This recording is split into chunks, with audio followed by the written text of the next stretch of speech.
सरस्वती नमस्तुभ्यं वरदे कामरूपिणी विद्यारंभं करिष्यामि सिद्धिर्भवतु मे सदा।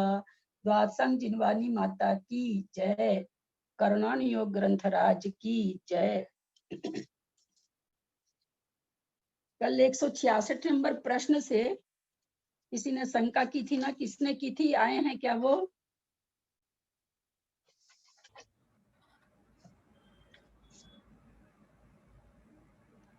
किसने की थी वो शंका? आए हैं क्या? तब तो उत्तर दें।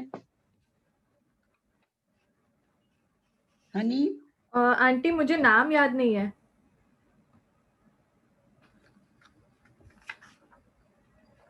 जो जिन्होंने किया था वो हैंड रेज कर दीजिए।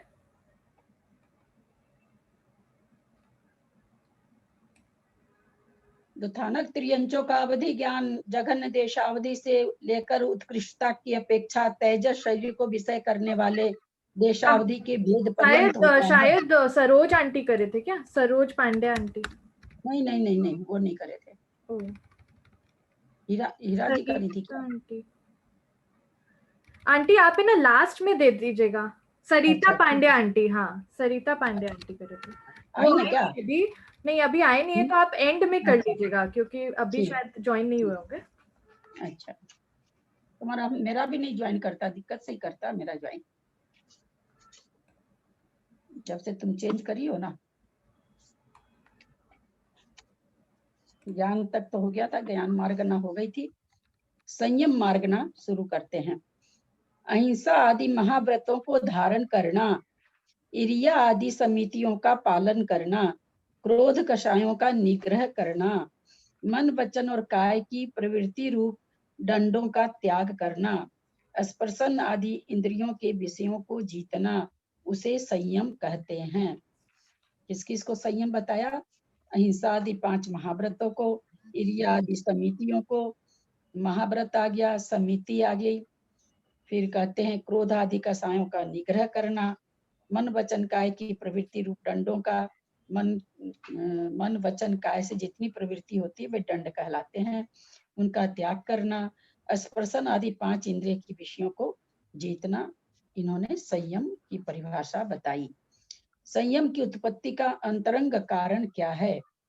प्रत्याख्यानावरण क्रोध मान माया लोभ के क्षयोपशम से, बादर संजलन के उदय से, अथवा सूक्ष्म लोभ के उदय से और मोहनीय कर्म के उपशम से, अथवा क्षय से, नियम से संयम रूप भाव उत्पन्न होते हैं। यहाँ पर एक चीज थोड़ी कम समझ में आ रही है, मैंने और किसी के मुंह से भी सुना था। यहाँ जो लिखा हुआ है प्रत्याख्यानावरण क्रोध मान माया लोभ के क्षयोपशम से, प्रत्याख्यान क्रोध मान माया के इससे होगा, अभाव से, अनुदय से होगा, क्षयोपशम से, क्योंकि प्रत्याख्यानावरण में सर्वघातीय स्पर्धक हैं। सर्वघातीय स्पर्धकों का अगर क्षयोपशम कराएंगे तो उसका उदय भी कराना पड़ेगा, उदय कराएंगे तो संयम बनेगा नहीं। तो मेरी समझ में यहाँ पर हम कल और देखेंगे, मैंने पहले से पढ़ा नहीं, आगे भी मैंने काट रखा, प्रत्याख्यान वर्ण में भी मैंने काट रखा, अनुदय लिख रखा, ये अनुदय होना चाहिए। प्रत्याख्यानावरण क्रोध मान माया लोभ के अनुदय से, बादर स्वंजलन के उदय से, क्योंकि इसका अनुदय कराएंगे प्रत्याख्यानावरण का, तब तो बादर स्वंजलन का उदय होगा। स्वंजलन के उदय होने में ही संयम होता है। प्रत्याख्यानावरण क्रोध मान माया के क्षयोपशम से नहीं होता है, उनके अनुदय से, अबादर संजलन के उदय से, अथवा सूक्ष्म लोभ के उदय से और मोहनीय कर्म के उपशम से। मोहनीय कर्म में सारी चीज आ गई, चारित्र मोहनी भी आ गया, दर्शन मोहनी भी आ गया। अथवा क्षय से, नियम से संयम रूप भाव उत्पन्न होते हैं। या तो मोहनी कर्म का उपशम हो अथवा क्षय हो, तब कहते हैं नियम से संयम रूप भाव उत्पन्न होते हैं। संयम मार्गना के कितने भेद हैं? क्षय उपशम किन प्रकृति का होता है? जिनमें देशघाती और सर्वघाती दोनों तरह की प्रकृति पाई जाती है, स्पर्धक पाए जाते हैं।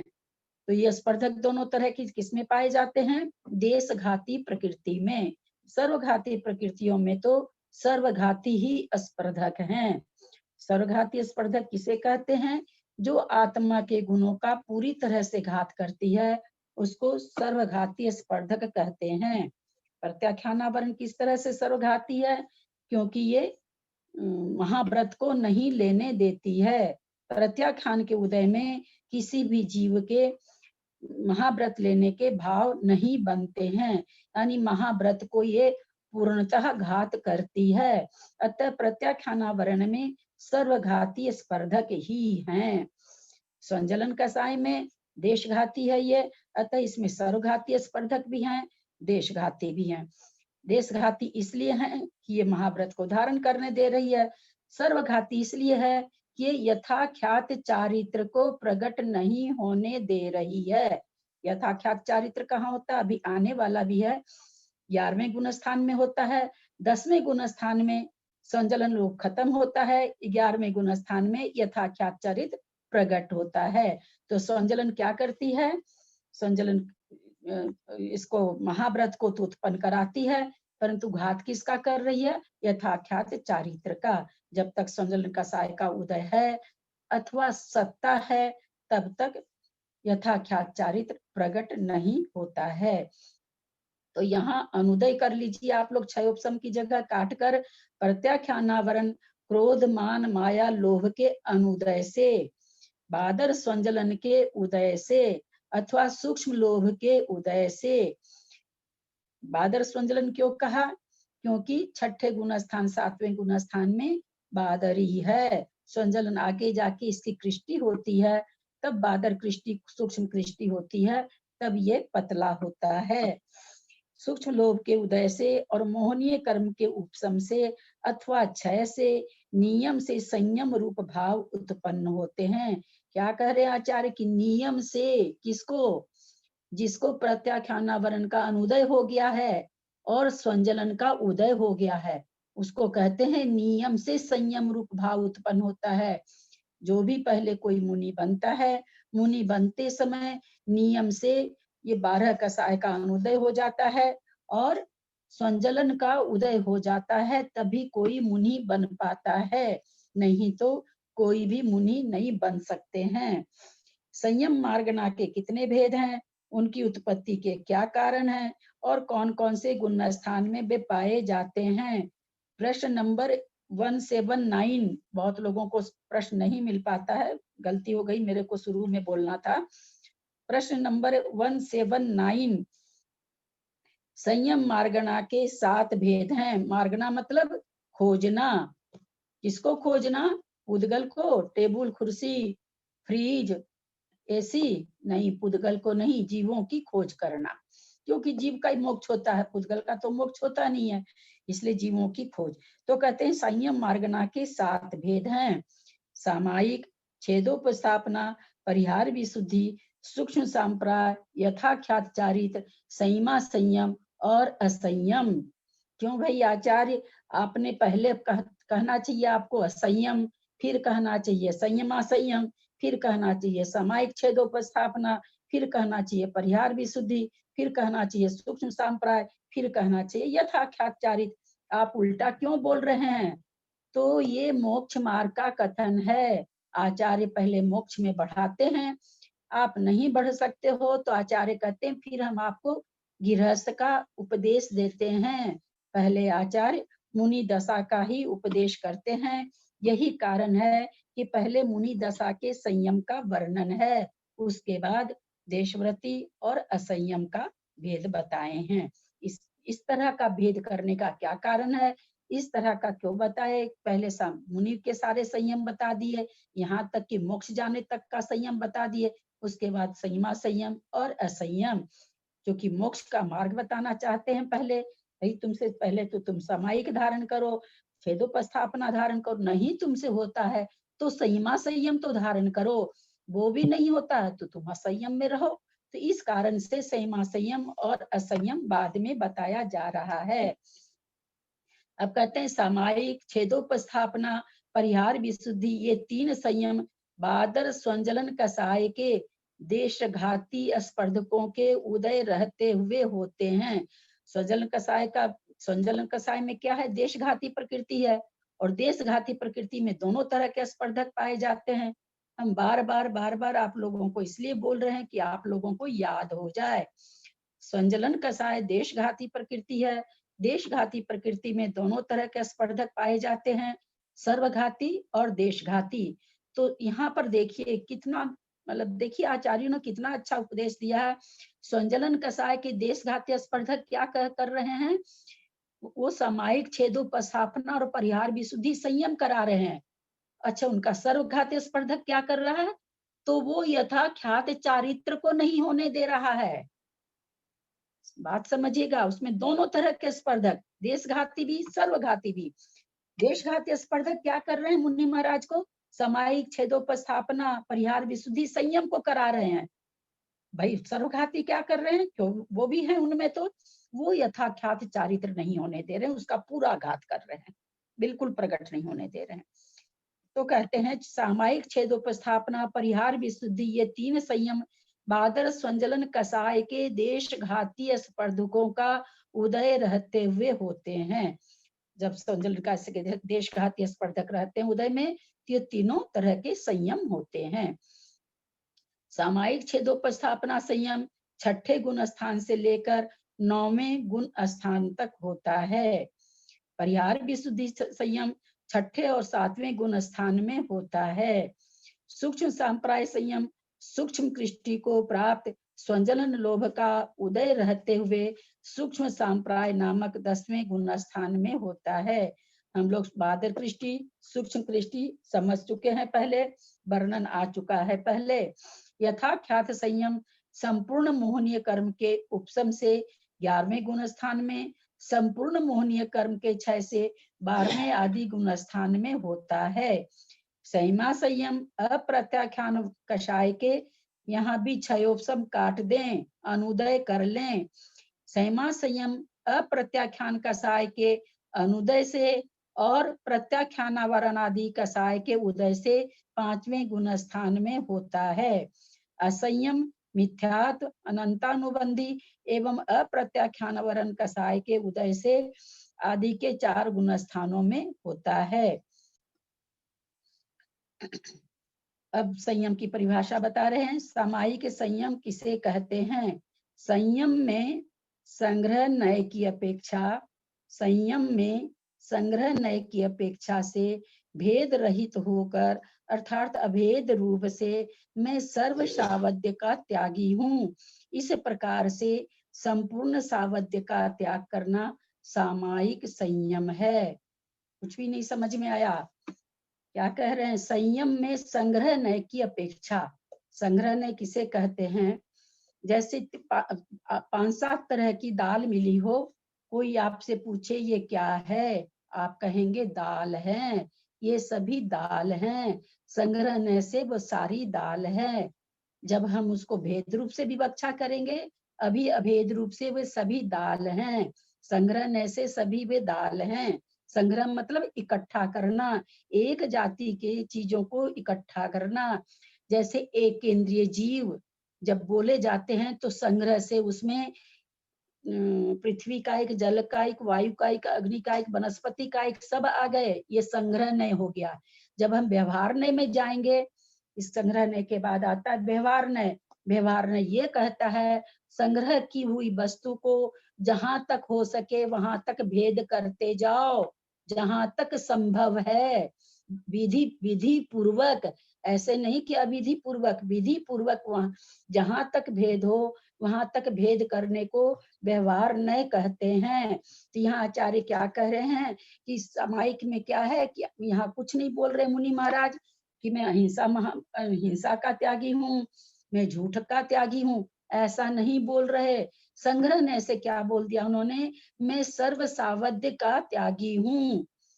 ऐसा इस तरह से कहते हैं। संग्रह रूप से जो बोला जाता है या धारण किया जाता है उसे सामायिक चारित्र कहते हैं अथवा संयम कहते हैं। संयम और चारित्र पर्यायवाची हैं।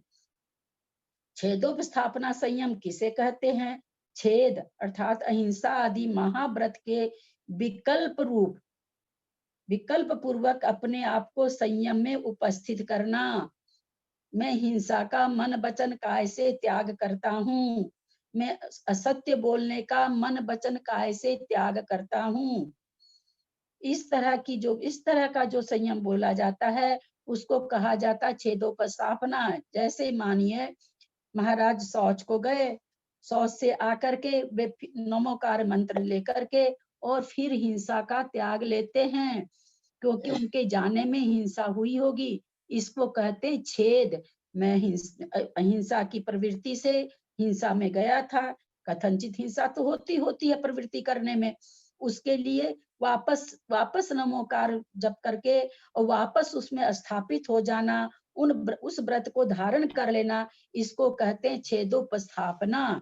जो कि जब भी प्रवृत्ति होती है तो वापस उस प्रवृत्ति से निवृत्ति रूप में आने के लिए महाराज लोग इसको कहते हैं छेद करके उपस्थापना, माने वापस प्रतिष्ठित हो जाना।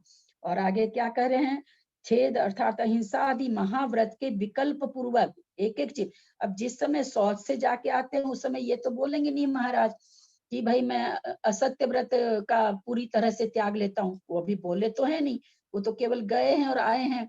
उसमें मैं जाने आने में जो हिंसा हुई हो अथवा शौच वगैरह में कुछ हिंसा होती हो तो अभी ये किसके लिए बोलेंगे, केवल उसी के लिए बोलेंगे। मैं अभी गया था शौच, मेरे से जो भी हिंसा हुई हो उसके लिए वापस मैं सामायिक चारित्र में स्थापित होता हूँ। 9 बार नमोकार मंत्र देखते ही हैं, जब भी महाराज जी लोग शौच से आते हैं तो खड़े होके 9 बार नमोकार मंत्र जपते हैं, तो ये हो जाता है, इसको कहते हैं छेदोपस्थापना। दूसरा चीज क्या कह रहे हैं, विकल्प पूर्वक अपने आप को संयम में उपस्थित करना तथा छेद अर्थात सामायिक चारित्र से च्युत हो जाने पर अपने आप को फिर से उपस्थित करना।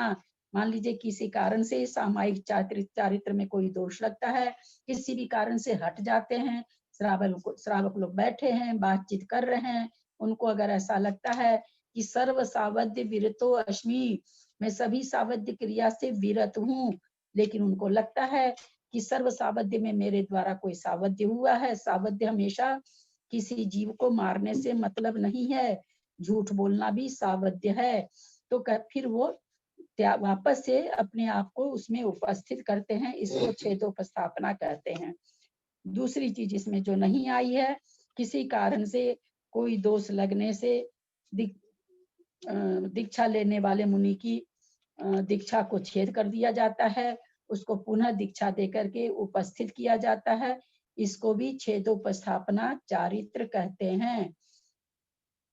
हम लोग माघनंदी आचार्य के बारे में सभी कोई सुने हुए हैं। अब देखिए ये बहुत ही थोड़ी सी परेशानी वाली चीज हो जाती है, किंवदंती चल जाती है ना, तो कई बार किंवदंती सब ऐसी चल जाती है जो नहीं चलनी चाहिए। हम आप लोग का नहीं जानते, मैं इतना ही सुनी हुई आज तक कि माघनंदी आहारचर्या पर गए थे, कुम्हार की बेटी को देख करके मोहित हो गए और शादी कर लिए, घर बसा लिए। कहीं भी ये कहानी नहीं है।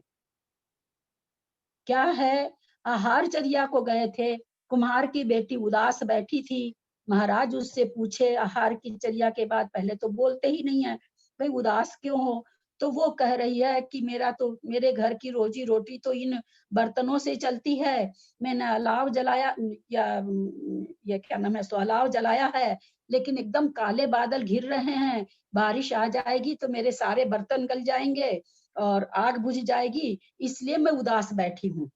तो महाराज को रिद्धि थी, तो महाराज जी ने कहा एक धागा लेके आओ, वो धागा ले आई, बोले तुम एक तरफ धागा को पकड़ लो, एक तरफ धागा को मैं पकड़ता हूँ और चारों बगल घूमो मेरे साथ, मैं मंत्र से इसको कर दूंगा, सब जगह बारिश होगी, तुम्हारे इस पर बारिश नहीं होगी।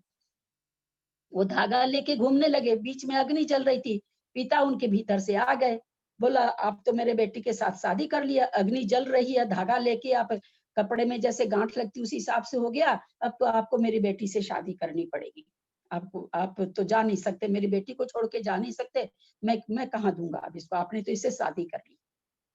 तब नेचुरली थोड़े उनके मन में भी स्खलन आया होगा कि भाई ठीक है, बोले सुंदर तो थी, कुमार कन्या सुंदर भी थी, वो घर बसा लिए। लेकिन हम लोग क्या सुनते आ रहे हैं, आहारचर्या को गए थे, कुम्हार की बेटी को देख के मोहित हो गए और कमंडल को टांग दिए, वहां उससे शादी करके रहने लगे। अब बताइए दोनों बातों में कितना अंतर है।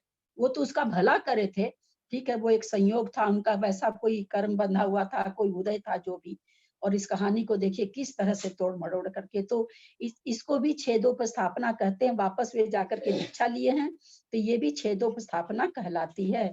छेदोपस्थापना के चलते वो याद आया, तो मैं आप लोग को सुनाई। इतने बड़े मुनि महाराज के बारे में कैसे कैसी कथा चल जाती है, वो बताना चाह रही थी। तो हम छेदोपस्थापना संयम को समझे होंगे। परिहार विशुद्धि संयम, इसके बारे में तत्वार्थ सूत्र पढ़ाते हुए बहुत बढ़िया से बता दिया गया था। अभी थोड़ा सा इसमें जितना है उतना ही चलते हैं। जिस संयम में जीव हिंसा के परिहार के साथ विशिष्ट प्रकार की विशुद्धता होती है, माने एक अलग तरह की विशुद्धता होती है जो और संयम में नहीं होती है, उसे परिहार विशुद्धि संयम कहते हैं। जो जन्म से लेकर 30 वर्ष तक सुखी रहकर दीक्षा लेते हैं, 30 वर्ष तो घर में रहते हैं, और उसके बाद तीर्थंकर के पाद मूल में जाकर 8 वर्ष तक नौमा पूर्व प्रत्याख्यान पूर्व का अध्ययन करते हैं। प्रत्याख्यान ऐसे करते हैं, ऐसे मुनि के यह परिहार विशुद्धि संयम प्रकट होता है। उनके शरीर से किसी जीव का विघात नहीं होता है। इस संयम वाले 3 संध्या कालों को छोड़कर प्रतिदिन 2 कोष विहार करते हैं, रात्रि को गमन नहीं करते हैं। इनके वर्षा ऋतु में विहार करने या नहीं करने का कोई नियम नहीं है।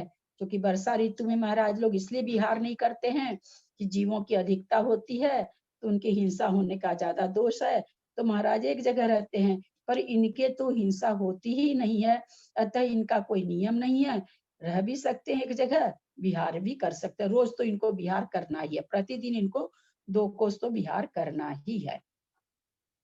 सूक्ष्म सांप्राय किसे कहते हैं? उपशम श्रेणी वाले अथवा छपक श्रेणी वाले जीव के जहाँ संजलन लोभ का अत्यंत सूक्ष्म उदय रहता है, उसके संयम को सूक्ष्म सांप्राय संयम कहते हैं। इनके परिणाम यथाख्यात चारित्र वाले जीव के परिणामों से कुछ ही कम होते हैं। क्या मतलब हुआ? ये कहना ये चाह रहे हैं कि इनकी इतनी विशुद्धि होती है, परिणामों की इतनी विशुद्धि होती है कि यथाख्यात चारित्र के जैसे ही होती है। क्योंकि कितना सा बाकी रह गया यथाख्यात चारित्र प्रकट होने में? सूक्ष्म लोभ है बस, थोड़ा सा, बाकी सारी कसाएं या तो उपशम हो गई है या क्षय को प्राप्त हो गई है। यह संयम 10वें गुण स्थान में होता है। यथाख्यात संयम किसे कहते हैं? समस्त मोहनीय कर्म का उपशम अथवा क्षय हो जाने से जहाँ यथा अवस्थित आत्म स्वभाव की उपलब्धि हो जाती है। 11वें गुण स्थान में क्या होगा? उपशम होने से मोहनीय कर्म के, अगर 12वें गुण स्थान में जाते हैं, क्षय करके जाते हैं, तो 12वें गुण स्थान में। इसलिए 11वें गुण स्थान से यथाख्यात चारित्र कहा गया है। यथाख्यात मतलब जैसा नाम वैसा, या जैसी संज्ञा वैसा। कैसी संज्ञा? आत्मा की, आत्मा की जैसी संज्ञा है वैसी उपलब्धि हो जाना, इसलिए उसको यथाख्यात कहते हैं। आत्म स्वभाव की उपलब्धि हो जाती है वहां पर।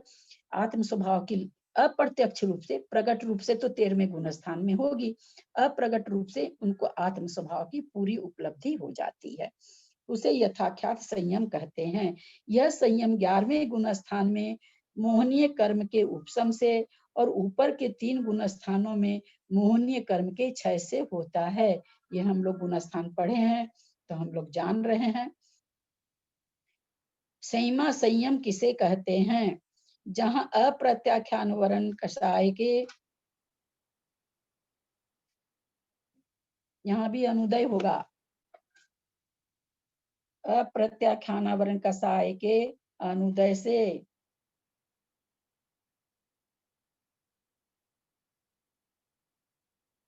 और प्रत्याख्यानावरण के उदय की तरतमता से एक देश चारित्र होता है, उसे संयमा संयम कहते हैं।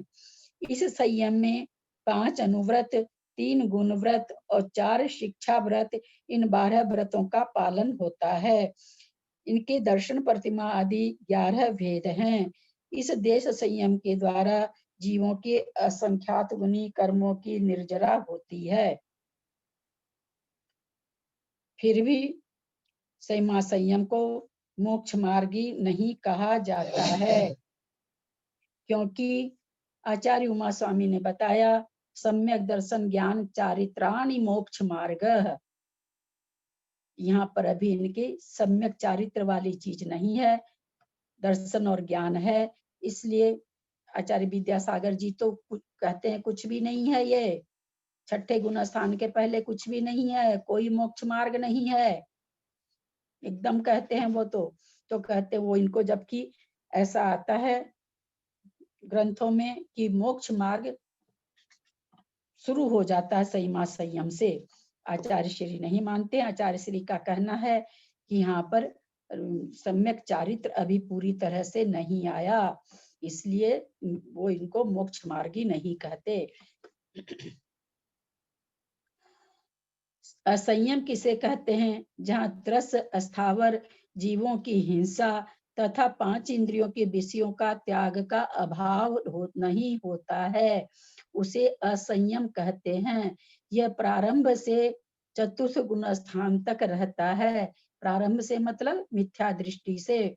मिथ्या दृष्टि असंयत की अपेक्षा सम्यक दृष्टि असंयत की प्रवृत्ति में बहुत अंतर होता है। ये क्या कहना चाह रहे हैं कि हमने असंयत में चारों को ले लिया, मिथ्या दृष्टि, सासाधन, मिश्र और असंयत सम्यक दृष्टि लेने के बावजूद भी बोलते हैं मिथ्या दृष्टि में और सम्यक दृष्टि मिथ्या। एक तो असंयमी कौन है? मिथ्या दृष्टि। एक असंयमी कौन है? सम्यक दृष्टि। बोला दोनों की प्रवृत्ति में बहुत अंतर होता है। यद्यपि दोनों असंयमी हैं, लेकिन उसके बावजूद भी पहले गुण स्थान वाले असंयमी से सम्यक दृष्टि असंयमी में बहुत अंतर होता है, उसकी प्रवृत्ति में बहुत अंतर होता है। यहाँ प्रश्न ये उठ रहा है, जब मोक्ष मार्ग है तो आचार्य हमें असंयम वगैरह क्यों बता रहे हैं? चूंकि यहाँ मार्गना की बात चल रही है। अगर हम केवल 5 चारित्र में जीवों को खोजेंगे तो जो जीव सीमा संयम में है, जो जीव असंयम में है, उनको हम कहाँ खोजेंगे? क्योंकि हम सभी मार्गनाओं में जीवों को खोज रहे हैं। जितनी जीव राशि, जीवों को मतलब 10, 5 लाख, 2 लाख, 10 लाख, 5 लाख करोड़, उतनी नहीं, जितनी भी जीव राशि है, चाहे वो मुक्त है चाहे वो संसारी है, उन सारे जीवों की खोज करने को मार्गना कहते हैं। अगर हम 5 संयम की केवल बात करेंगे तो केवल मुनि महाराजों की खोज होगी। 5वें गुण स्थान की वाली बात करेंगे तो अनंत अनंत जीव जो हैं वो कहाँ? मिथ्या दृष्टि जीव, अनंत अनंत जीव कौन से हैं? मिथ्या दृष्टि।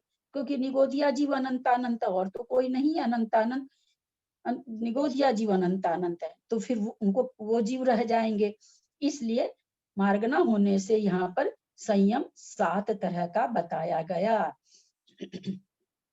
सामायिक संयमी आदि जीवों का पृथक पृथक कितना प्रमाण है?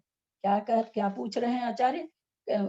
शिष्य क्या पूछ रहा है कि हमें सभी चारित्र में आप यह बताइए कि कितने कितने जीव हैं, किस चारित्र में, किस संयम में कितने जीव हैं, उसका प्रमाण बताइए।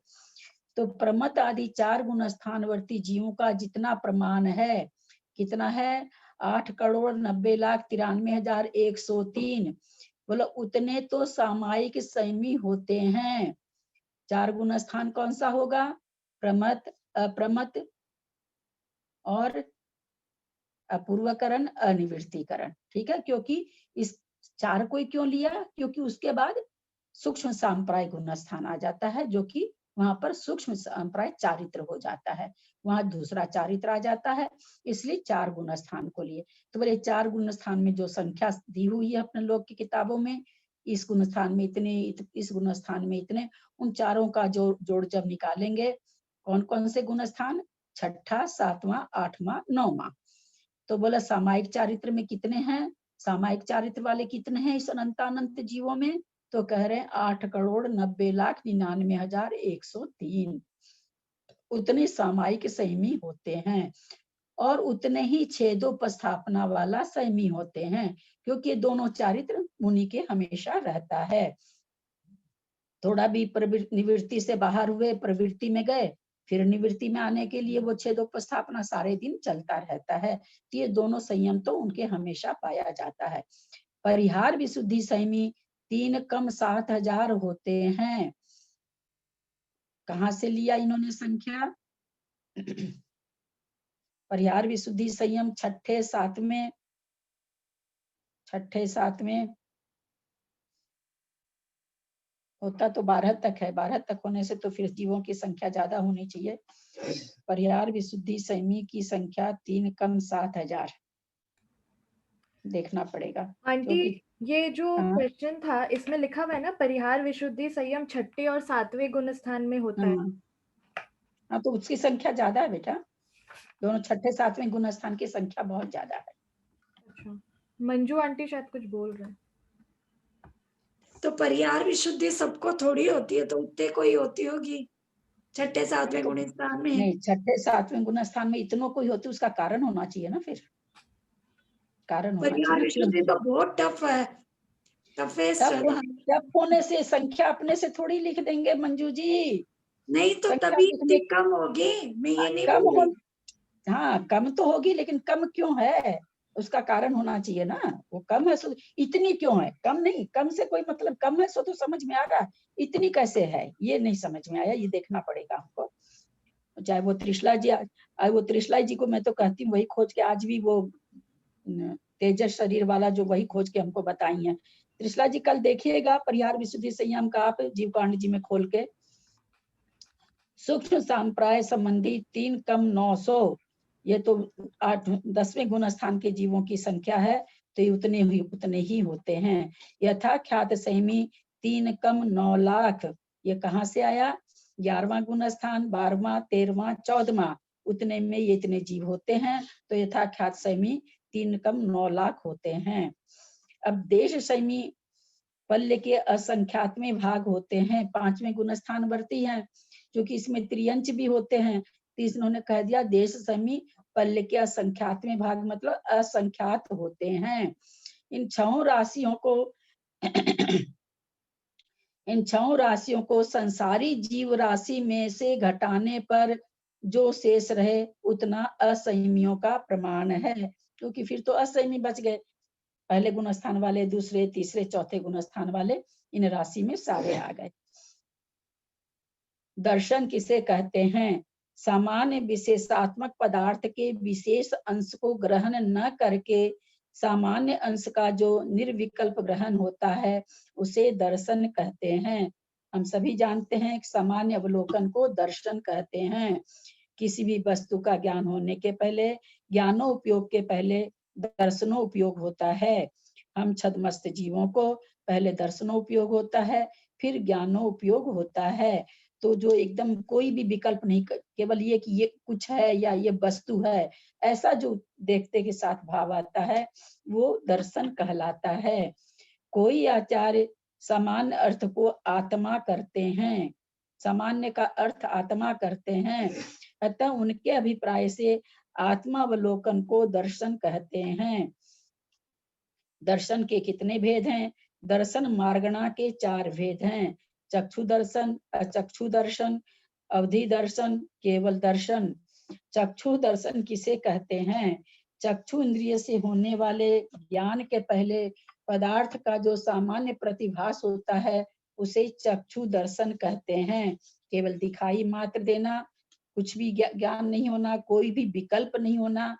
विकल्प होते ही ज्ञान हो जाएगा। विकल्प के पहले और एक बात है, हम संसारी जीवों को दर्शनों उपयोग, ज्ञानों उपयोग पकड़ में नहीं आता है।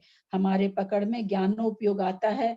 हमें ये नहीं पता चलता कि कब हमको दर्शन हुआ, कब हमको ज्ञान हुआ, क्योंकि समयवर्ती परिणाम है।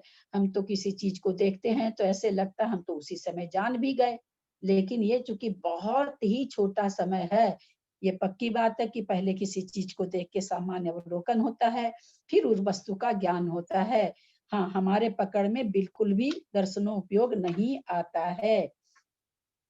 अचक्षु दर्शन किसे कहते हैं?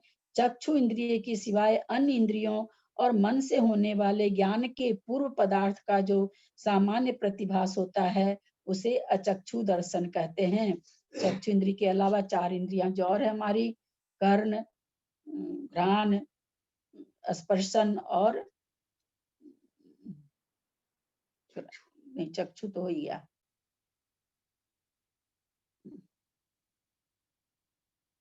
ये क्या नाम है सो जिह्वा, रसना इंद्री।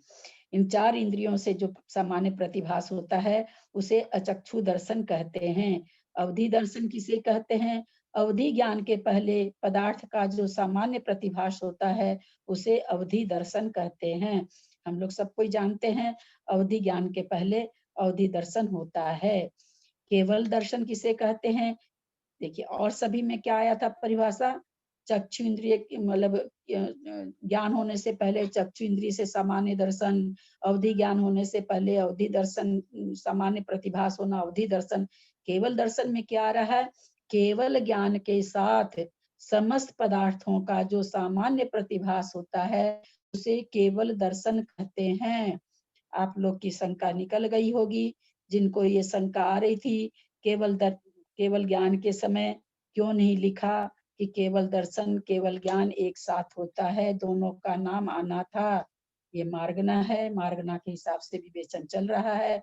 यहाँ पर आ गया केवल ज्ञान के साथ समस्त पदार्थों का जो सामान्य प्रतिभास होता है उसे केवल दर्शन कहते हैं।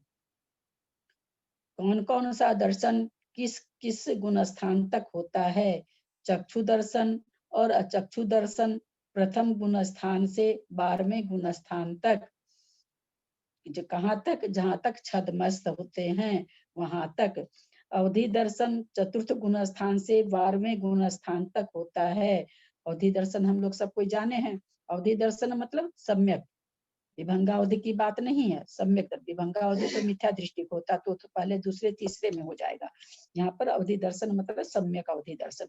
तो चतुर्थ गुण स्थान से 12वें गुण स्थान तक होता है। केवल दर्शन 13वें और 14वें गुण स्थान में होता है। उसके बाद सिद्ध अवस्था में भी होता है, क्योंकि वहां भी केवल दर्शन और केवल ज्ञान है। किसका? कसाय के उदय से अनुरंजित योग कसाय के उदय से अनुरंजित योगों की प्रवृत्ति को लेश्या कहते हैं, अथवा जिसके द्वारा जीव अपने को पुण्य और पाप से लिप्त करे उसे लेश्या कहते हैं। क्या कहना चाह रहे हैं? कसाय के उदय से अनुरंजित योगों की प्रवृत्ति को लेश्या कहते हैं। कसाय मतलब हम सब जानते हैं, उससे जो हमारे परिणाम होते हैं कहते हैं उससे जो योग होता है, कसाय से युक्त होकर के जो योग होता है, जैसी कसाय से युक्त होकर योग होगा वैसी लेश्या कहलाएगी। इसमें आपके हम थोड़ा सा मैसेज भेजे थे, निकाल के दीजिए। लेश्या के कितने भेद हैं? द्रव्य लेश्या का वर्ण कैसा है? लेश्या के 6 भेद हैं, कृष्ण, नील, कापोत, पीत, पद्म और शुक्ल। प्रत्येक के इंद्रियों से प्रकट होने की अपेक्षा संख्यात भेद हैं। क्या समझे? जैसे मान लीजिए 10 आदमी खड़े हैं, 10 सांवले रंग के आदमी खड़े हैं, 10 के रंग में फर्क रहेगा।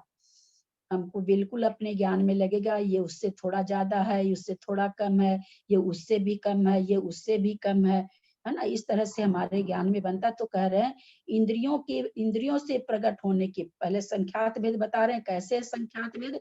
तो बोले हम इंद्रियों से ग्रहण कर सकते हैं, इसलिए संख्यात भेद हैं। ये नहीं भेजे क्या? संख्यात भेद हैं। स्कंधों के भेद की अपेक्षा असंख्यात, क्योंकि स्कंध बहुत सारे हैं, के मिल के भी हो जाते हैं, अलग अलग भी हो जाते हैं। तो स्कंधों के भेद से कितने स्कंध बन सकते हैं? असंख्यात बन सकते हैं। और परमाणु के भेद से, इन्हीं लेस्या को जो परमाणु के हिसाब से भेद से प्रकार से करेंगे तो इनके अनंत और अनंत अनंत भेद होते हैं। जैसे कोई कह दे इनको कृष्ण लेस्या में कितने भेद बनते हैं, तो ये सारे जितने भी लेस्या के लेस्या स्थान हो, विशुद्धि स्थान हो, कसाय अध्यवसाय स्थान हो, अनुभाग अध्यवसाय स्थान है, ये सब असंख्यात लोग प्रमाण कहलाते हैं। तो वही यहाँ पर कहने चाहते हैं कि बहुत भेद होते हैं। वर्ण की अपेक्षा भ्रमर के समान कृष्ण लेस्या, लीलमणि के समान नील लेस्या, कबूतर के समान कापोत लेस्या, सुवर्ण के समान पीत लेस्या, कमल के समान पद्म लेस्या, शंख के समान शुक्ल लेस्या होती है। कौन से जीवों की कौन सी द्रव्य लेस्या होती है? संपूर्ण नारकियों की कृष्ण लेस्या, कल्पवासी देवों की द्रव्य लेस्या भाव लेस्या के सदृश, जैसी उनकी भाव लेस्या होती है वैसी ही कृष्ण लेस्या होती है, द्रव्य लेस्या होती है। भवंतरिक देवों को छौ लेस्या, मनुष्य त्रियंचों को छौ लेस्या, देवों की विक्रिया का छौ लेस्याओं में से किसी एक लेस्या का वर्ण, उत्तम भोग भूमि के मनुष्य को त्रियंचों का सूर्य के समान वर्ण, मध्यम भोग भूमि के जीवों का चंद्र के समान वर्ण, जघन्य भूमि जीवों का हरित वर्ण, बादर जलकायिक जीवों का शुक्ल वर्ण, बादर तेजसकायी जीवों का पीत वर्ण, घनोदधि वात वलय अर्थात वायु कायिक जीवों का गोमूत्र वर्ण, घन वात वलय वायु कायिक जीवों का मुंह के समान वर्ण, तनु वात वलय वात वलय वायु कायिक जीवों का अव्यक्त वर्ण, संपूर्ण सूक्ष्म जीवों के शरीर का कापोत वर्ण होता है। सूक्ष्म जीव जो किसी को हानि भी नहीं पहुंचाते हैं और हानि भी। तो ये वर्ण कैसे बने? जैसे ऊपर आया था ना भी, स्कंदों के भेद असंख्यात, परमाणु के भेद से अपेक्षा अनंत अनंत अनंत, तो ये आपस में लेस्या मिल मिल के ये वर्ण बन जाते हैं। ऐसे तो कृष्ण का कृष्ण, नील का नील, तो नील में पहले तो असंख्यात भेद हो जाएंगे, फिर अगर वहां पर कापोत लेस्या भी मिल रही है थोड़ी सी तो उसका और कोई वर्ण हो जाएगा। तो जो मूंग वर्ण आया, गोमूत्र वर्ण आया, ये उसी हिसाब से घटित होगा। विग्रह गति में संपूर्ण जीवों के शरीर का शुक्ल वर्ण और निवृत्ति अपर्याप्त अवस्था वाले जीवों का कापोत वर्ण होता है। विग्रह गति में संपूर्ण जीवों के शरीर का शुक्ल वर्ण और निर्वृत्ति, जिस समय विग्रह गति में रहता है यानी जिस समय कार्मन का योग होता है उस समय शुक्ल वर्ण रहता है। जैसे ही नौकर्म वर्गणाओं को ग्रहण कर लेता है उसमें थोड़ी मंदता आ जाती है शुक्ल वर्ण में, और वहां कापोत लेस्या हो जाती है। निवृत्ति अपर्याप्त अवस्था में कापोत लेस्या हो जाती है। कृष्ण लेस्या वाले जीव के क्या लक्षण हैं? जो अत्यंत क्रोधी हो, वैर को नहीं छोड़ता हो, भंड वचन बोलने वाला हो, दया धर्म से रहित हो, दुष्ट हो तथा किसी के भी वश में न हो, वह कृष्ण लेस्या वाला होता है। इन 6 लेस्याओं को हम ऐसे भी समझ सकते हैं, जैसे कृष्ण लेस्या, ये कृष्ण नील कापोत बैड है, नील वर्ष है और कृष्ण वर्स्ट है, यानी खराब और खराब, बहुत खराब। और ये चलेगी जब शुक्ल लेस्या से चलेगी तो वहां क्या हो जाएगा? शुक्ल पित्त पद्म हो गई गुड, फिर हो गई बेटर, फिर हो गई वेस्ट। जैसे पॉजिटिव डिग्री, कंपैरेटिव डिग्री और सुपरलेटिव डिग्री में होता है, वही चीज यहाँ पर इन 3 लेस्याओं में घटित होगा। नील लेस्या वाले जीव के क्या लक्षण हैं? जो काम करने में मंद हो, बुद्धिहीन, विवेक रहित हो, ठगने वाला हो और धन धान्य में तीव्र आसक्ति रखता हो, वह नील लेस्या वाला जीव है। कापोत लेस्या वाले जीव के क्या लक्षण हैं? जो दूसरों पर क्रोध करता हो, दूसरों की निंदा करता हो, बहुत शोक तथा भय करने वाला हो, दूसरों से ईर्ष्या करता हो, अपनी बहुत प्रशंसा करता हो, अपने ही समान दूसरों को मानता हुआ जो किसी का विश्वास नहीं करता हो, अपनी प्रशंसा सुनकर संतुष्ट होता हो, हानि लाभ को नहीं समझता हो, युद्ध में मरने की इच्छा रखता हो, अच्छा, स्तुति किए जाने पर बहुत धन देने वाला हो और कार्य अकार्य की जिसे पहचान नहीं हो, वो कापोतलेश्या वाला जीव है। पीतलेश्या वाले जीव के क्या लक्षण हैं? जो करने योग्य और न करने योग्य कार्य को जानता हो, सेव्य असेव्य का विवेक रखता हो, सब जीवों पर समान दृष्टि रखता हो तथा दया दान में तत्पर रहता हो, वह पीतलेश्या वाला जीव है। पीतलेश्या के तो कोई लक्षण ही नहीं घटित होते हम लोग में। पद्मलेश्या वाले जीव के क्या लक्षण हैं? जो त्यागी हो, भद्र परिणामी हो, उत्तम हो, उद्यमशील हो, क्षमावान हो तथा साधु और गुरुजनों की पूजा में लीन रहता हो, वह पद्मलेश्या वाला जीव है। शुक्ल लेश्या वाले जीव के क्या लक्षण हैं? जो पक्षपात से रहित हो, निदान रहित हो, सबके साथ समान व्यवहार रखता हो, जिसे राग द्वेष न हो तथा स्त्री पुत्र आदि में स्नेह रहित हो, वह शुक्ल लेश्या वाला जीव है। आंटी अब क्वेश्चंस ले ले क्या? ले लो। वो आए हैं क्या? संगीता क्या? सरिता पांडे आंटी।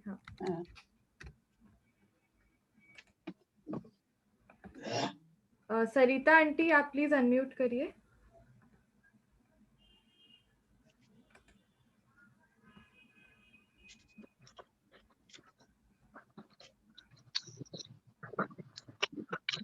हाँ सरिता आंटी, हाँ, आपने कल कोई क्वेश्चन पूछा था तो वही आंटी बता रहे हैं उसका आंसर। हाँ आपने पूछा था ना इसमें से 166 नंबर क्वेश्चन से। हाँ, यंचों का अवधि ज्ञान जघन देशावधि से लेकर उत्कृष्टता की अपेक्षा तेजस शरीर को विषय करने वाले देशावधि के भेद पर्यंत होता है। मैंने त्रिशला जी को कल कहा था, त्रिशला जी ने खूब मेहनत करके 2-3 ग्रंथ खोल करके इसका उत्तर भेजा मुझे। उनका बहुत बहुत बहुत बहुत बहुमान करते हैं, साधुवाद देते हैं। तो ये आया है कि त्रियंच को 5वें गुण स्थान में देशावधि ज्ञान होता है, ये तो हम लोग जान गए थे, जिसमें वर्णन आया था उस समय के संयमा संयम को होता है अवधि ज्ञान। अब ये कहाँ तक जान सकता है, मतलब तो यहाँ पर ये बताया गया है कि संसारी प्राणी मूर्तिक होता है कथनचित, हम लोग जानते ही हैं। जिस समय विग्रह अभी जैसे औदारिक शरीर और व्यक्तिगत शरीर पूरा धारण कर रखे हैं तब तो मूर्तिक दिख ही रहा है। जिस समय विग्रह गति में उस समय भी आचार्य कहते हैं मूर्ति की है, क्योंकि वहां पर भी 2 शरीर है उसके, तेजस और कारमान। तो यहाँ ये कहा गया है कि जिस समय विग्रह गति में जीव जाएगा उसको तेजस और कारमान रहेगा शरीर, वो उस समय तेजस शरीर को वो जानेगा त्रियंच उत्कृष्ट से। अगर उसको उत्कृष्ट देशावधि ज्ञान है तो वो कितने विषय को जानेगा, कितने द्रव्य को जानेगा, इतने सूक्ष्म द्रव्य को भी जान लेगा। विग्रह गति में जानने वाले के तेजस शरीर को वो देख पाएगा। समझ में आया होगा?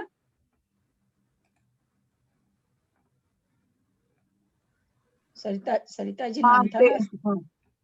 तेजस शरीर को देख पाएंगे मतलब वो ही नहीं समझ आ रहा है कि उससे तात्पर्य क्या है, तेजस शरीर को देख पाएंगे मतलब। तात्पर्य ये है, हाँ तात्पर्य ये है, हम लोग तत्वार सूत्र पढ़े हैं।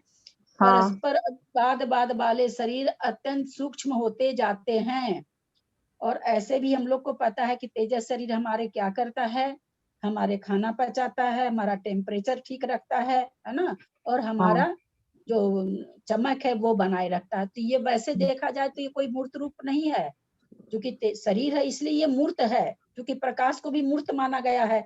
तो इतने सूक्ष्म चीज को देख लेगा, यहाँ ये बताना चाह रहे हैं कि तेजस शरीर इतना सूक्ष्म है, प्रकाशवत है या टेम्परेचर सामान्य रख रहा है, ऐसी सूक्ष्म चीज को भी ये त्रियंच जान लेगा, ये कहना चाह रहे हैं यहाँ पर, ये कहने का मतलब।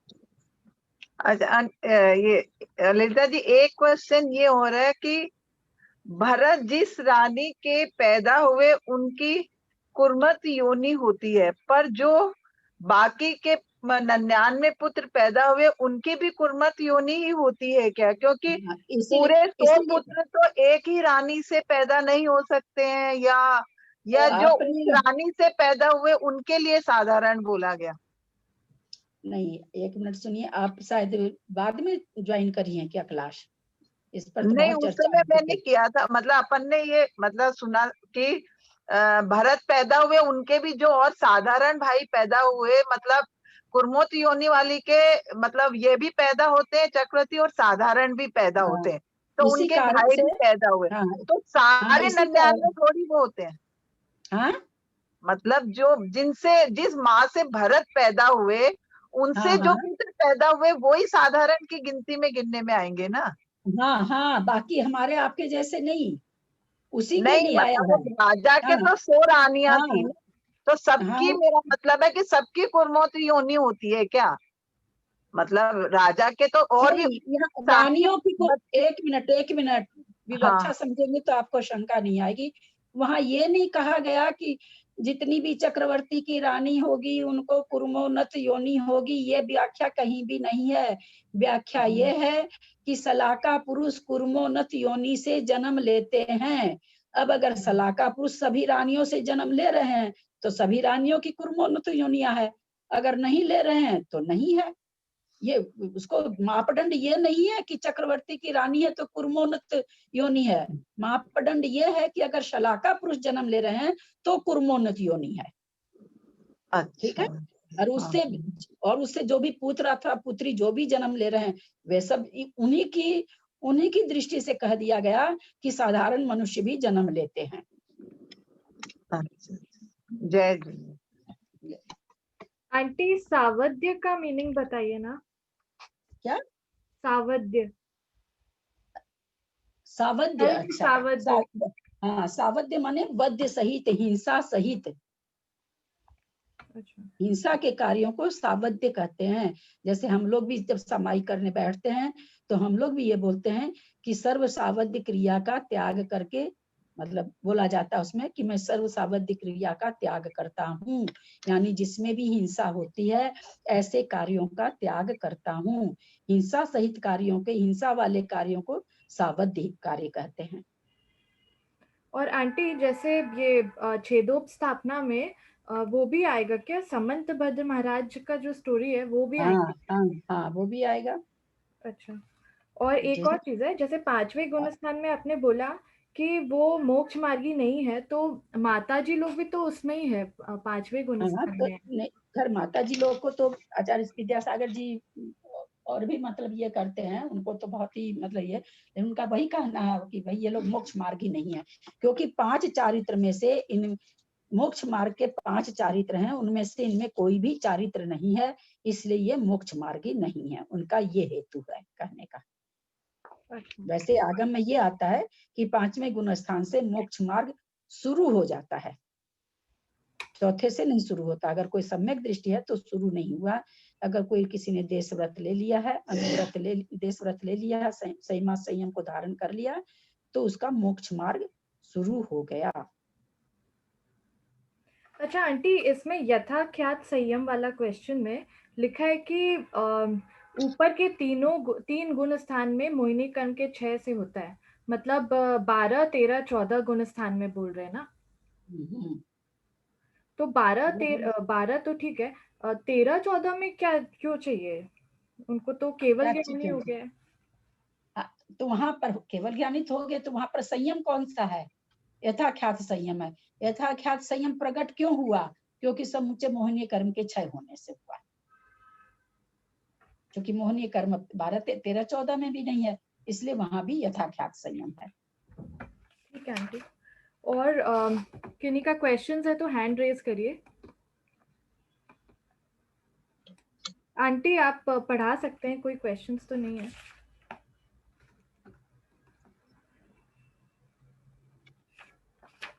चलिए ठीक है, आगे चल रहे हैं।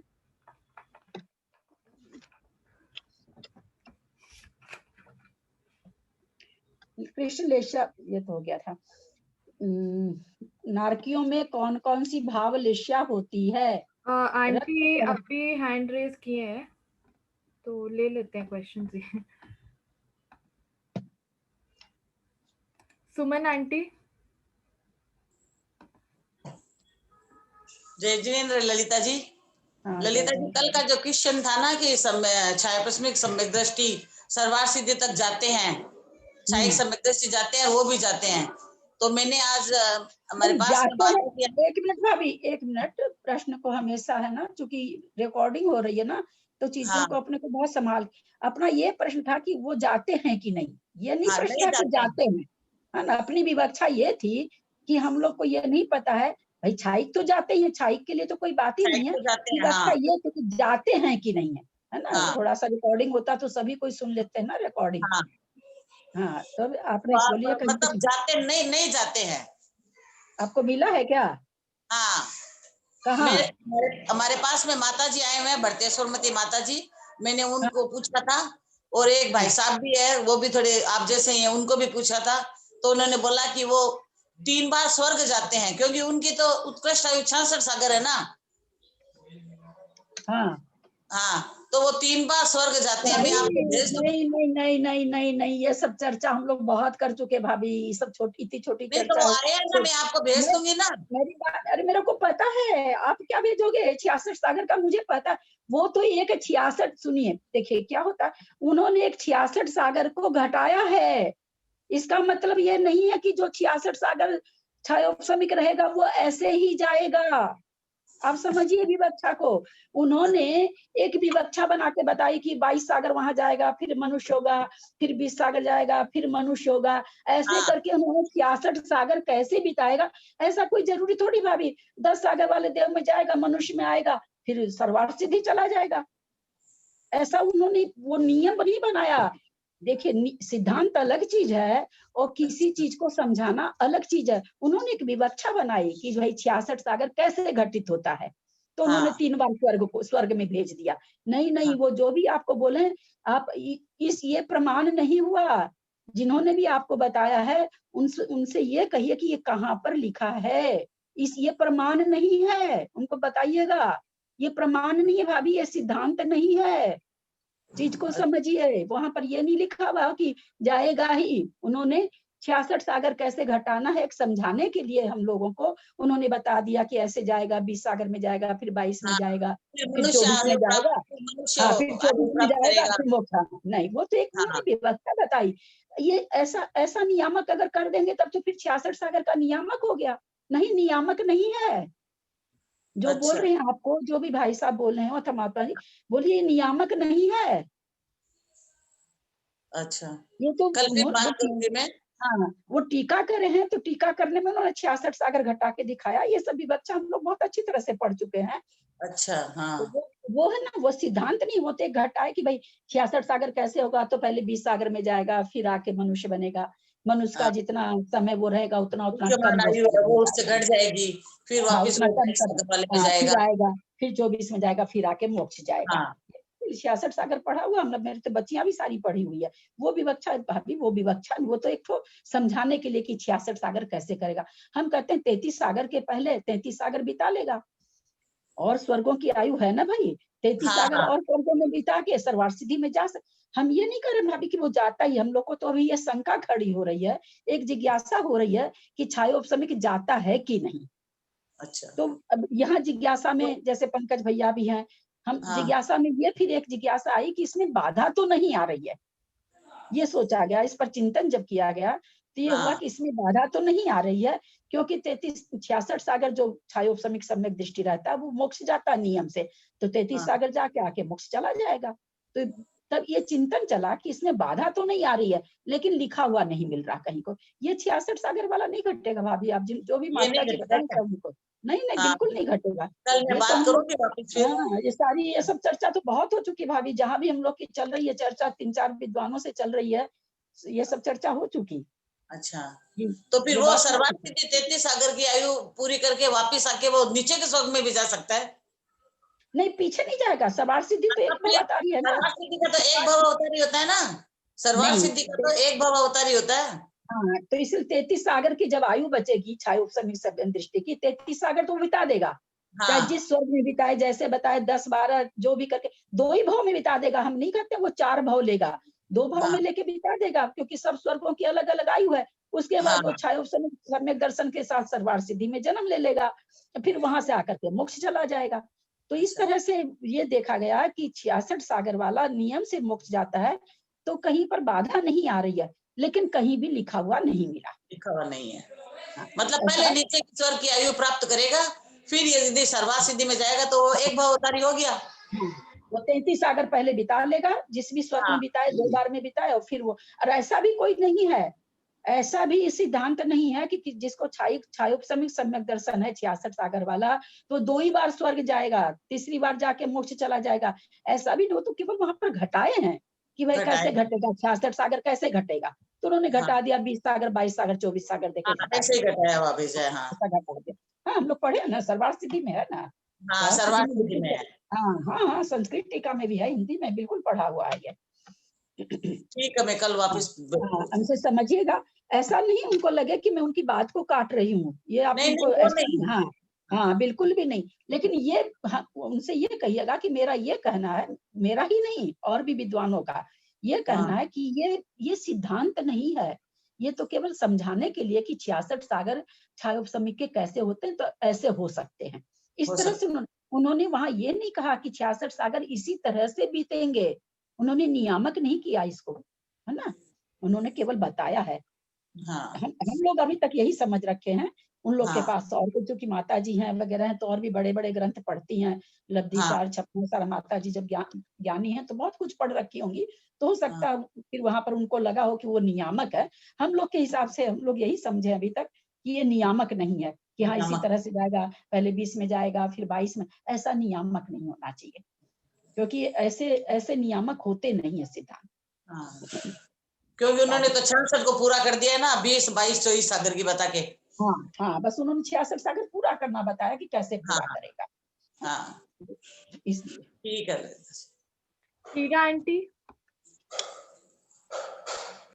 हाँ ललिता जी बोल रहे, ये 187 जो इसमें क्वेश्चन है ना, इसकी सामयिक संयमी आदि जीवों का पृथक पृथक कितना प्रमाण है, ये थोड़ा ना इस अपेक्षा से ये बताया गया कि जैसे ये सूक्ष्म संप्राय जैसे 900 ही है, या ये माने किस अपेक्षा से कहा गया, ये मेरे थोड़ा सा ये तो जो सत संख्या अनुद्वार है ना, सत संख्या एक अनुद्वार है, धवला जी का एक प्रकरण है, उसमें सभी की संख्या लिखी हुई है, साधन सम्यक दृष्टि की, मिथ्यात्व को छोड़ करके, जो कि मिथ्यात्व में तो अनंत अनंत जीव है, बाकी सारे जीवों की संख्या लिखी हुई है।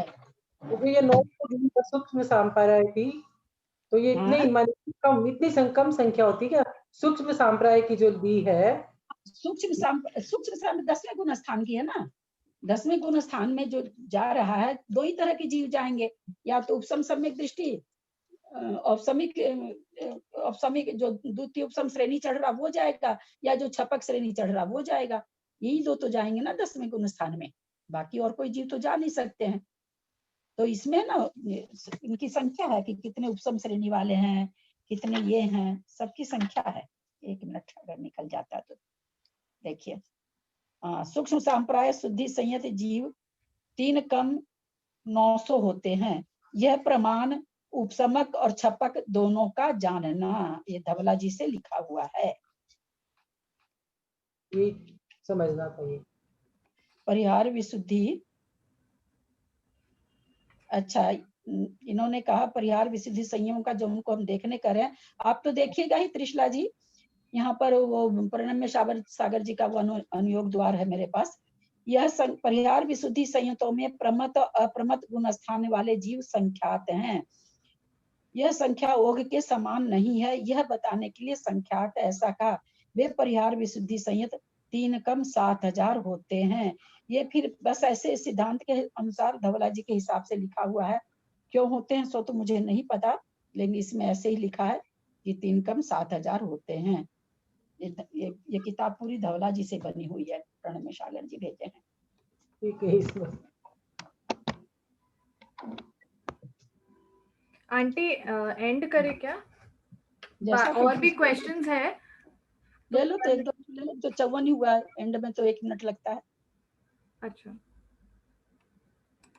किरण आंटी। हाँ ललिता जी, जय जिनेन्द्र, एक बार ये यथाख्यात चारित्र की विवक्षा वापस से ठीक से बताइए ना। समस्त मोहनीय कर्म के उपसम से, ये कहाँ होता है पहले तो? हाँ यही पूछना मुझे, कहाँ होता है? 10वें गुण स्थान में तो सूक्ष्म संप्राय है, हम लोग जानते हैं, क्योंकि उस गुण स्थान का नाम ही वही है।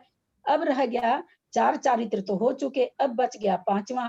तो ये 4 चारित्र तो जो होता है ये कैसे होता है, ये मोहनीय कर्म के क्षय और उपशम से होता है, क्षय उपशम से होता है। लेकिन यथाख्यात चारित्र पूरा क्षय या उपशम से होता है, मोहनीय कर्म का पूरा क्षय होने से अथवा उपशम होने से। कोई उपशम श्रेणी चढ़ रहा है तो 10वें में मोहनीय कर्म का पूरा उपशम कर दिया, 21 प्रकृति का अथवा 28 प्रकृति का, और फिर वो 11वें गुण स्थान में गया तो वहां उसको यथाख्यात चारित्र हो गया। यथाख्यात चारित्र का मतलब होता है आत्मा का बिल्कुल आत्मा की प्राप्ति हो जाना परोक्ष रूप से। लेकिन ललिता जी 11वें में तो जब कोई जीव गया तो वो तो निश्चित से वो वापस नीचे जाएगा। हाँ, तो जाएगा तो वहाँ सूक्ष्म वहाँ हो गया यथाख्यात चारित्र। हाँ, तो हम लोग है मेरे को जिस समय तत्वार सूत्र पढ़ा रहे थे, आपके दिमाग से निकल गई है बात, उस समय आया था ना, क्योंकि इसकी और 12वें गुण स्थान की विशुद्धि एकदम एक जैसी है। हाँ, पर वो तो जो 12वें वाले में तो छपक में चढ़ हो गए, वो तो ये तो वापस उपशम करके चढ़े और फिर नीचे आ गए। हाँ, तो जिस समय उपशम है उस समय तो जल बिल्कुल निर्मल है ना, उस समय तो परिणाम एकदम विशुद्ध है। तो वहां जो उसको चारित्र हो रहा वो यथाख्याति चारित्र होगा ना। फिर कौन सा चारित्र देंगे आप उसको? मोहनीय कर्म की तो सारी प्रकृति क्षय हो गई, सूक्ष्म संप्राय संयम खत्म हो गया, तो अब आगे बिना चारित्र के थोड़ी रहेंगे महाराज। तो वहां पर यथाख्यात चारित्र है, क्योंकि सारी जो मोहनीय कर्म की प्रकृति थी वो सारी दबी हुई है। दबे होने से जल निर्मल है। जैसे अपने लोग उपशम का पढ़े हैं परिभाषा कि भाई फिटकरी डाल देते तो ऊपर जल एकदम निर्मल आ जाता है। तो ऊपर निर्मल वाले जल को आप जो शुद्ध जल है आप कहेंगे कि नहीं कि एकदम जल एकदम शुद्ध जल जैसा है? हम बोलेंगे ना, जब फिटकरी डालने से जल ऊपर आ जाएगा तो हम कह देंगे ना भैया अब इसको पी लो, अब तो ये बिल्कुल शुद्ध जल है। तो उस समय वो बिल्कुल भद्र परिणामी, उनकी सारी प्रकृति दबी हुई है, चाहे जितनी सी देर के लिए उतनी देर के लिए उनको वहां पर यथाख्यात चारित्र है। और फिर 12वें वाले को क्या बोलेंगे अपन लोग? कोई 12वें में गया तो उनको क्या नाम दिया गया? बस उनका वो यथाख्यात चारित्र से गिरेंगे नहीं, 11वें वाला गिरेगा नियम से। अच्छा, तो 12, 13 में सब में यथाख्यात चारित्र चलेगा। हाँ, यथाख्यात। बस 12वें अंतर होगा ना भाभी, 12वें में तो अप्रत्यक्ष है, आत्मा की उपलब्धि हो गई उसको, उस जीव को, उस मुनि महाराज को आत्मा की उपलब्धि तो हो गई। जैसे आप यहाँ पर बैठे बैठे हम लोग पंचमेरु की पूजा करते हैं और ध्यान लगा लेते हैं ऐसे ऐसे भगवान है, तो ये हो गया ना, अप्रत्यक्ष दर्शन आप कर रहे हैं। लेकिन अगर आप वहां चले जाएं तो प्रत्यक्ष दर्शन हो जाएगा। तो इनको आत्मा का अप्रत्यक्ष पूरा हो जाता है यथाख्यात चारित्र में, आत्मा की उपलब्धि हो जाती है। 13वें गुण स्थान में 13वें में जाने पर सारी चीज प्रत्यक्ष हो जाती है इनको। जितनी प्रत्यक्ष, आत्मा मूर्त नहीं है इसलिए वैसा नहीं कि कोई उसका आकार आ जाएगा, लेकिन जितना भी प्रत्यक्ष होना चाहिए उस हिसाब से प्रत्यक्ष हो जाएगा उनको। हाँ, यही वाला हो गया क्लियर। ठीक है ललिता जी, थैंक यू, पूरी समझ में आ गया।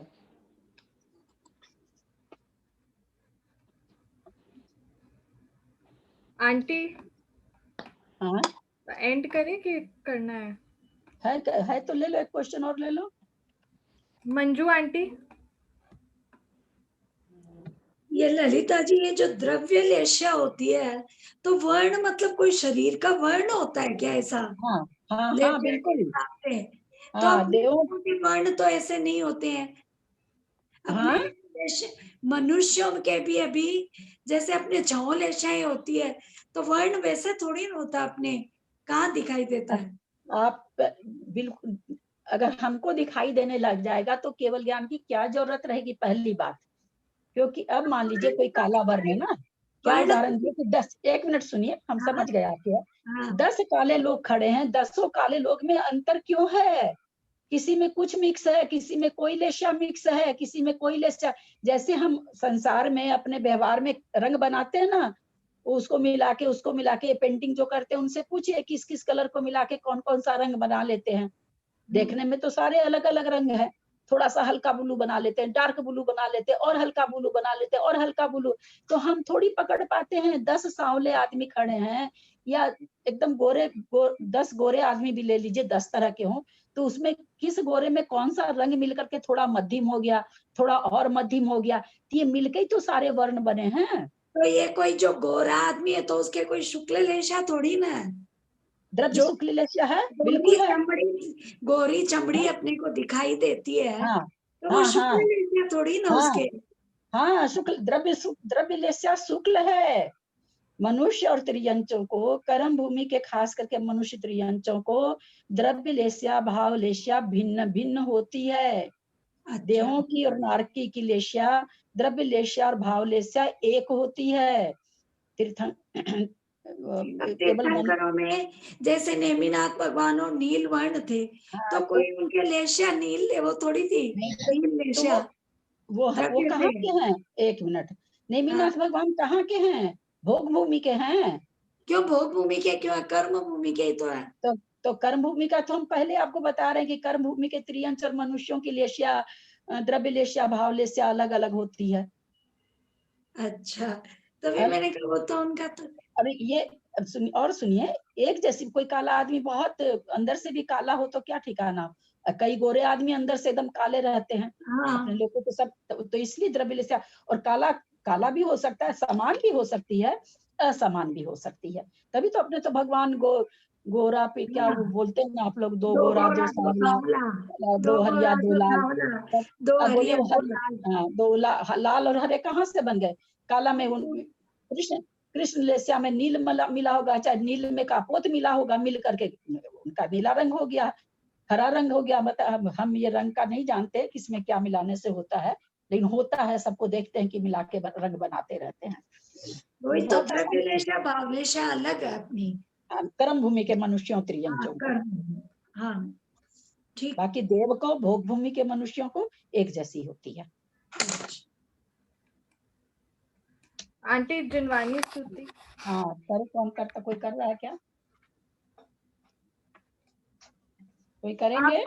आप कर दीजिए आंटी। मैं तो कहाँ करूंगी, मैं तो निकाली भी रखी, बस ऐसे करना। मतलब नॉर्मल वाला ही कर दीजिए। यदर्थ मात्रा पदवाक्यहीनं मया प्रमाद्याति किंचनोक्तम् तन्मे क्षमित्वा विदधातु देवी सरस्वती केवल बोधलब्धिं। बोधि समाधि परिणाम शुद्धि स्वात्मोपलब्धि शिव सौख्य सिद्धि। चिंतामणिं चिंतित वस्तु दाने त्वं वन्द्यमानस्य ममास्तु देवी। जावानी के ज्ञान ते सुझे लोकालोक, सो वाणी मस्तक चढ़ो सदा देत हूँ धोख। हे जिनवानी भारती तो ही जपूं दिन रहन, जो तेरा शरण कहे सो पावे सुख चैन। देव भजू अरहंत को गुरु से हो निर्ग्रंथ, दया धर्म पालू सदा यही मोक्ष का पंथ। 9 बार नमोकार।